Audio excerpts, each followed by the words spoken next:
Terus jadi ada cerita unik lor tentang Mas Eko ini. Kemarin kan sudah pernah ngobrol lah dikit-dikit. Katanya Mas Eko ini adalah seorang mualaf. Betul. Ya, yang dimana Mas Eko ini mendapatkan hidayah melalui organisasi kita yaitu PSHT. Boleh diceritakan Mas, ya apa yang Mas Eko alami sehingga Mas Eko itu mendapatkan hidayah untuk memeluk agama Islam. Yang jelas agama itu kalau menurut saya, kalau kita dilahirkan dari keluarga yang muslim atau yang non muslim, itu kan agama pemberian orang tua ya. Nah, setelah itu, setelah kita mempunyai pemikiran dari hasil pendidikan yang kita tempuh, kita pasti akan menemukan sebuah pilihan yang dimana di situ juga akan menentukan nasib kita atau sebuah jalan menuju takdir juga. Ya, bagi saya memilih agama yang sekarang itu adalah pilihan saya, bukan pemberian orang tua, bukan pemberian orang lain, tapi ini adalah pilihan saya. Makanya saya memilih jalan ini dari beberapa riset waktu itu, beberapa penelitian saya menurut saya harus memilih ini karena ini sebuah pilihan saya. Terus selain itu dari beberapa keanehan yang saya temui pada masa lalu, saya menuju jalannya sekarang juga tidak semudah yang bisa dikatakan, tidak semudah yang dibayangkan juga. Boleh diceritakan awalnya itu sampai gimana kok sampai masuk Islam gara-gara PSHT gitu? Mukadimah itu, Mukadimah yang membawa saya ke PSHT itu, membawa saya menuju Islam.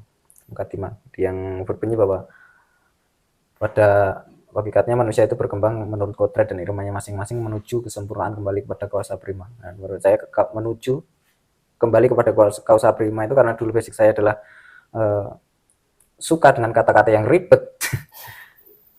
Nah, dari situ saya pecahkan sendiri, saya pahami sendiri. Ya, entah kenapa kok semakin lama saya mencari atau memahami kata-kata tersebut, semakin dalam artinya menuju jalannya sekarang. Berarti begitu sampean itu, mohon maaf, sampean mualaf itu sebelum ikut PSHT atau sesudah ikut PSHT? Sudah. Berarti baru tahun kemarin? 2018. Oh. 2018. Berarti sebelum disahkan ya berarti? Iya. Sebelum disahkan 2018. Nah, berarti itu sampean mendapatkan feeling atau impen atau apa sehingga sampean memutuskan untuk memeluk agama Islam? Kalau feeling kemungkinan juga untuk ya sebagian dari feeling juga. Ya kalau dari teman-teman sendiri, wah kamu dapat hidayah ya, kemungkinan ya. Menurut saya kemungkinan juga iya untuk di agama Islam ini. Tapi selain itu juga dari beberapa yang saya temui, dari hati saya yang menemui kejadian-kejadian ini membawa saya ke sini, ke Islam. Ya alhamdulillah lur. Tapi itu setelah sampean tahun 2018 itu sampean berada di mana itu? Masih di Bali atau? Masih di Bali. Oh, masih di Bali. Terus itu respon dari orang tua itu gimana itu sampean? Oh, respon dari orang tua ya karena ibu itu udah Islam ya waktu itu, karena ibu nikah lagi.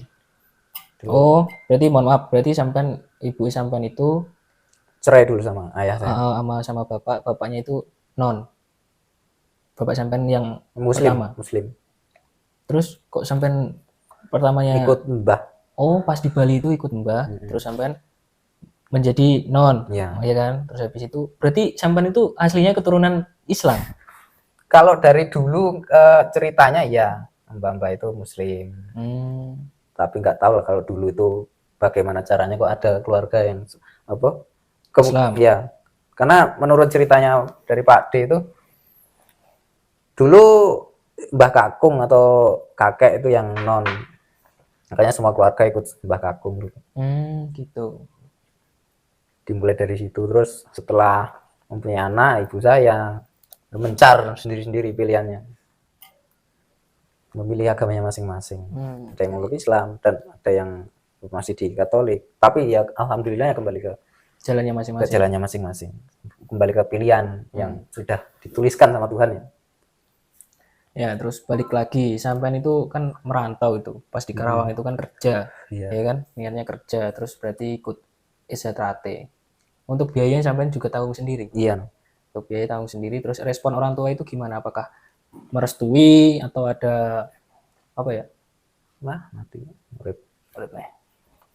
Tanggapan orang tua apakah merestui ataukah melarang? Kalau tanggapan orang tua, khususnya ibu saya itu mendukung ya pada waktu itu. Sangat mendukung, bahkan dari ayah eh, ayah kedua saya itu Ayah sambung mendukung, ayah sambungnya mendukung. Tapi pada waktu saya ijo di Karawang itu juga memilukan, karena pada saat itu, pada waktu itu setelah saya tes ijo kan menurut Mas bukan menurut ya, tapi Mas pelatih pernah ngomong seperti ini. Kalau udah hijau sampai hijau putih itu cobaan makan besar. Hukum alam akan menyeleksi di situ. Setelah saya tes hijau, ayah kedua saya meninggal itu kecelakaan. Oh, Kecelakaan. Jadi belum ngambil sabu hijau. Kan kalau di Karawang dulu di tempat saya itu udah tes cabang ya, ini ada tes ranting lagi. Nah ini tinggal tes ranting itu baru dapat sabu. Kalau belum tes ranting ya belum dapat sabu, walaupun itu udah tes hijau. berarti tesnya 2 kali berarti? Iya, kalau putih 3 kali atau berapa itu. Terus habis itu saya pulang, bahkan di waktu saya pulang ke Jogja itu dibiayai sama pelatih saya sama pelatih saya juga, karena pada waktu itu uangnya udah habis saya transfer ke rumah ya. Karena pada dapat kabar bapak saya kecelakaan itu masuk rumah sakit ya. Respon kita kan kalau iya ngelihat di orang tua. perantauan dengar keluarga seperti itu ya wis bingung lah, Mau gimana? bingung mau gimana, wis pokoknya seadanya uang di ATM tak kirim semua. Habis itu malam dapat kabar, kok malam, ya malam sekitar jam 9-an itu dapat kabar kalau bapak sudah pulang kembali. Habis itu udah bingung, Sampai drop mau ngapain, wis saya minta izin sama Mas pelatih. ya sama Mas pelatih, terus ditanya sampai ada biaya ada uang saku untuk pulang nggak? Wah, jujur Mas, saya kalau saat ini masih bingung nih, kemudian saya mau jual HP dan lain sebagainya waktu itu. Terus Mas Sigit waktu itu ya wis kita patungan untuk biaya pulang. Berarti kan di situ kan ada bukti persaudaraan terlihat jelas.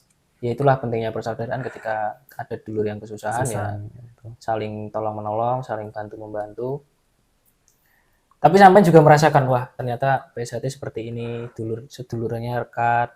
Sudah merasakan, saya sebelum di Karawang bahkan saya sudah merasakan.